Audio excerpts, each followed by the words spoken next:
Section 4.5, SAS and HL. So as you can see here, we're going to see two more shortcuts on how to prove that two triangles are congruent. The first one is SAS, which you'll see in this first postulate is an abbreviation for side, angle, side. And the second one is HL, which stands for hypotenuse leg. So let's look at the first postulate, number 20. It is called the side angle side, or the SAS congruence postulate. It states if two sides and the included angle of one triangle are congruent to two sides and the included angle of a second triangle, then the two triangles are congruent. Again, this is a postulate. This is something that we just know is true. It cannot be proven, we just know it's true.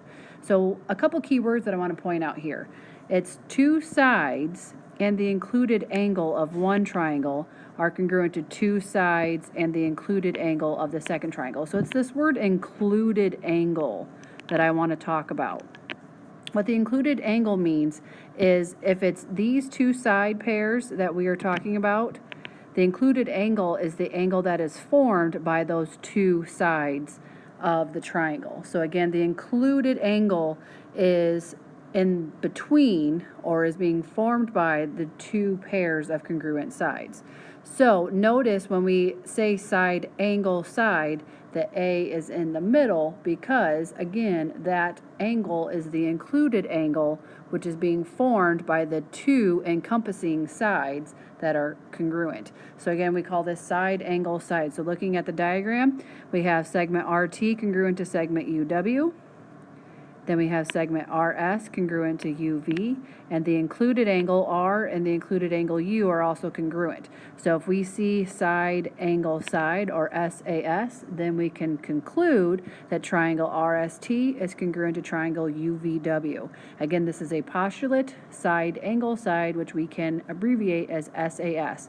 And just make sure that the angle that you are saying is congruent is the angle that is formed by the two pairs of congruent sides. I also just want to make a note here that side angle is a completely different thing. Notice that the A is last. So that would be like side angle. And actually we will see later in this section, you cannot use side angle in order to prove that two triangles are congruent. Again, this angle is last, so would not be the included angle like it is here for side angle side. So again, there is a difference between side angle side and side angle. And again, you cannot use side angle in order to prove the two triangles are congruent. So make sure you know the difference.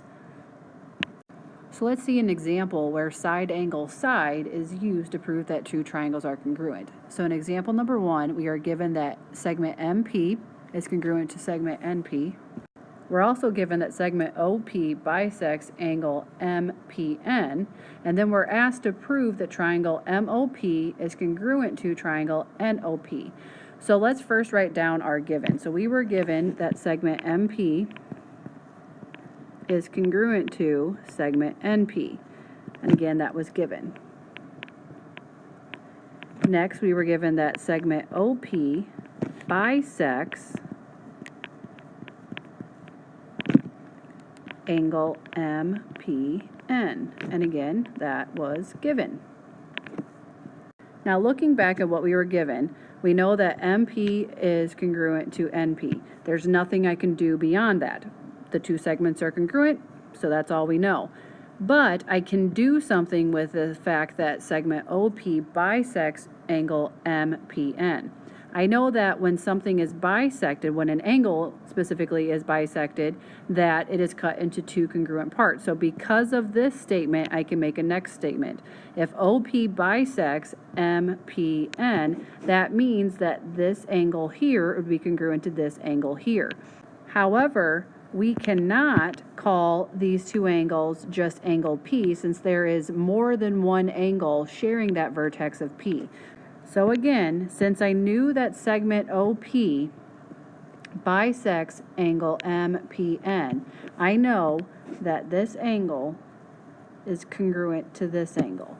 So let's write that down. We have angle MPO congruent to, now matching up corresponding parts, M corresponds to N, so angle NPO. And I knew this because this big angle was bisected by segment OP.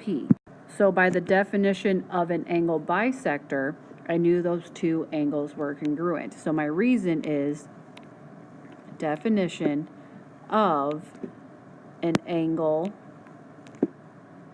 bisector. All right, so if we look back at our diagram, we have a segment congruent to a segment. I have an angle congruent to an angle. So far I have side angle. Now let's complete it with another side. So if we look here, if this has to be our included angle, that means that this is our second side.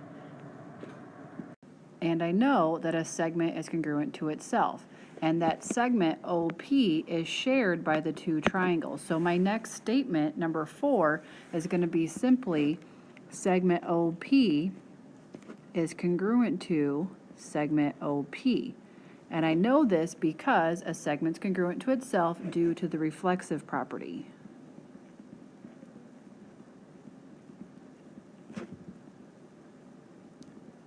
So now I have a side angle side, which is a sufficient shortcut in order to prove that these two triangles are congruent. So I'm ready for my proof statement.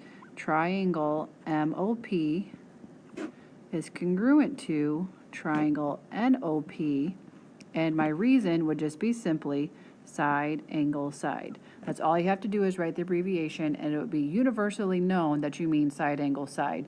Congruence postulate for two congruent triangles. Our proof is done, so we'll put the 2 tick marks to indicate that. Example number 2. In the diagram, R is the center of the circle.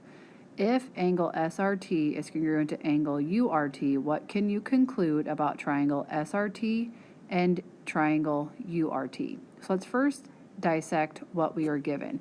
We were given that these two angles are congruent, and it is marked as such in the diagram. We also know that R is the center of this circle. So therefore, I know that this segment from R to S, R the center and S a point on the outside of the circle, is a radius of that circle. I also know that this segment RU is a radius of the circle. And we are asked, what can we conclude about triangle SRT, which is this triangle right here, and URT, which is this triangle right here. Once again, I know that segment RS and segment RU are radii of circle R. Therefore, I know that the radius throughout this entire circle are always going to be the same. So I know that segment RS is congruent to segment RU because they're both radii of the circle.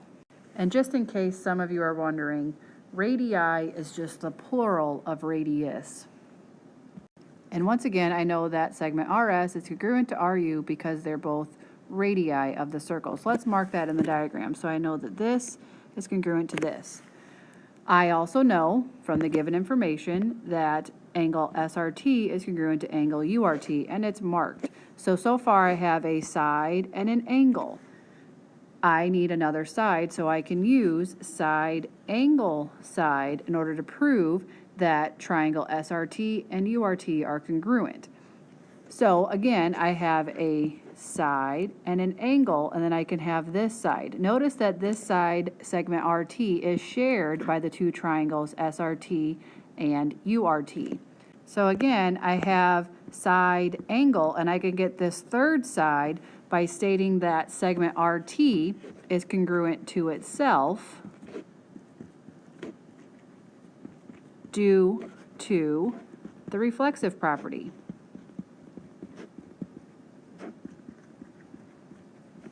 So again, now I have side, angle, side. So now I can conclude that triangle SRT is congruent to triangle URT because of the side, angle, side postulate.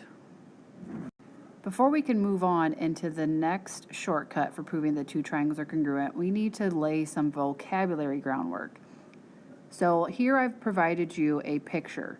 If I wanted to talk about the side that is opposite angle A, I start with angle A and I go to the segment that's directly across from it. So again, this segment right here is called the side opposite that angle A. If I wanted the side opposite angle B, I go to the side opposite it. So segment AC is the side opposite angle B. And finally, if I want the side opposite angle C, I go directly across from it. So segment AB is the side opposite angle C.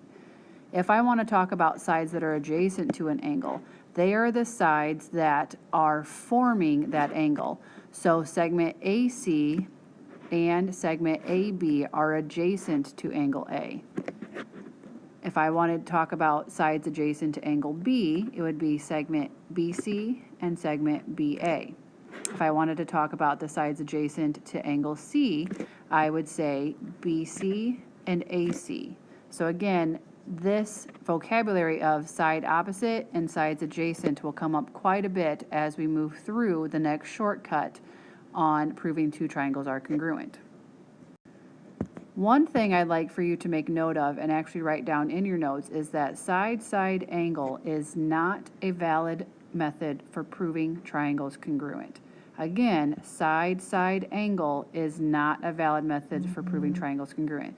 So notice that in this case that the A is last. So that means that the angle is not included, meaning that the angle is not in between the two sides that are congruent. So I gave you a diagram here to show what exactly side-side angle is referring to.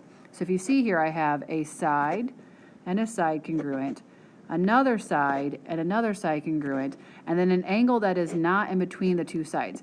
The included angle in this case would be angle B. But notice angle B is not the angle pair being congruent in this case. So again, I have side, side, angle, okay? So notice that these two triangles, even though we have one pair of congruent sides, two pairs of congruent sides, and an angle congruent, these two triangles are not congruent because this angle B can be different measures. So again, angle B can be any measure creating two different triangles. So again, just because angle A is congruent doesn't necessarily mean that angle B here has to be congruent from one triangle to the next. And you can actually visually see that this triangle is not the same as this triangle over here. So once again, side-side angle is not a valid method for proving triangles congruent. Do you know how I remember this one? Just think about what side-side angle is backwards. Literally reverse the letters. A bad word is spelled. And so that's what I keep in the back of my mind, that if a bad word is spelled, that is not a valid method for proving triangles congruent. Before we get into the second shortcut of proving two triangles are congruent from this section, let's first identify some things about right triangles. So I provided a right triangle right here so we can refer to it as we identify these next two things. So again, this is a right triangle because this here is a right angle. The first blank we're going to fill in is the side opposite the right angles. So if this is the right angle, the side opposite would be this segment right here. There's a specific name used when you're referring to the side opposite the right angle, and that is the hypotenuse.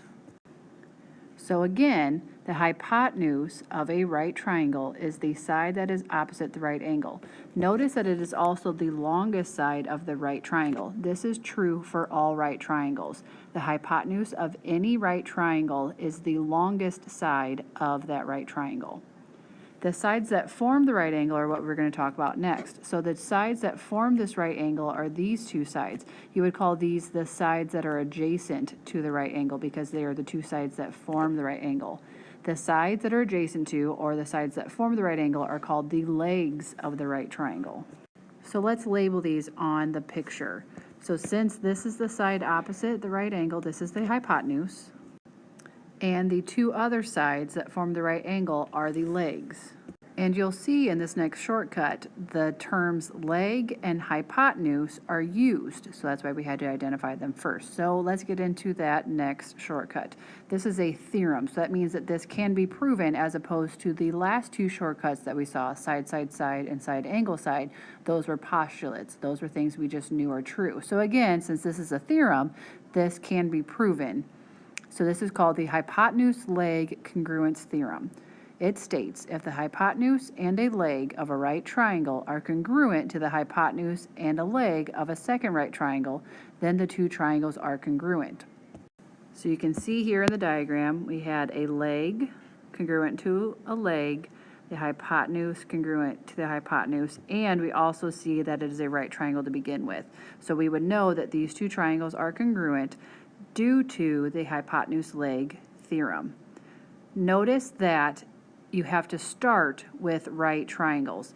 So within a proof, if you were going to use hypotenuse-leg to show that two triangles are congruent, somewhere in your proof you have to state that you have right triangles to begin with. And you'll see that in our next example. And here's example number 3, which is also the last example in this section. We are given that YW, which is this segment here, is perpendicular to segment XZ, which is this segment here. We're also given that segment XY is congruent to segment ZY. Then we are asked to prove that triangle XYW is congruent to triangle ZYW. So let's first mark up our diagram based on the things that we were given. So we were given that this segment is perpendicular to this segment. So I had marked that on my diagram with a right angle symbol. I was also given that segment XY is congruent to ZY. So I'm going to mark that on my diagram as well. And let's get into our actual proof now. Let's start with our given. We were given that segment YW is perpendicular to segment XZ, and it was given. I was also told that segment XY is congruent to segment ZY. I was also given that. So let's go off of the things that we know. We know that this segment is perpendicular to this segment. So based on that fact, I know that this is a right angle and this is a right angle because of the definition of what perpendicular segments are. So that's what I'm going to write first, because I know if I'm going to use hypotenuse-leg to show that the two triangles are congruent, I first need to state that the triangles themselves are right triangles by stating that they have right angles within them. Once again, I was told that segment YW is perpendicular to segment XZ, so that means these two angles are right angles. So I'm going to state that. I know that angle XWY is a right angle because of the definition of perpendicular segments. I also know that angle ZWY is a right angle for the same reason. So now that I've stated that each triangle has a right angle, I can now state that each triangle is a right triangle because of the definition of what right triangles are. A triangle is a right triangle if it contains right angles, like we stated previously in our proof. So my reason is just the definition of right triangles. So now getting back into the purpose of this proof, we have now shown that the hypotenuse of each right triangle are congruent. I also have shown that each triangle is a right triangle. Now I want to use hypotenuse-leg. So far I have the hypotenuses are congruent, but I don't have a leg is congruent. There is no way to show that this leg is congruent to this leg. I'm not given any kind of information. However, I see that this segment is contained in both triangles and a segment is congruent to itself. And this is the other leg of both right triangles. So I can state that this segment is congruent to itself due to the reflexive property. So segment YW is congruent to segment YW because of the reflexive property. So now that I see I have a hypotenuse and a leg, again, I see that here's the hypotenuse, here's the leg, so now I'm ready to state that the two triangles are congruent due to the hypotenuse-leg theorem. So triangle XYW is congruent to triangle ZYW And my reason is because of hypotenuse leg. And again, if you just said HL, it would be universally known that you meant hypotenuse leg to prove that the two triangles are congruent. And my proof is done. That's it for this section. Make sure you jot down anything you don't understand that we can cover in class before we move on. And we'll see you then.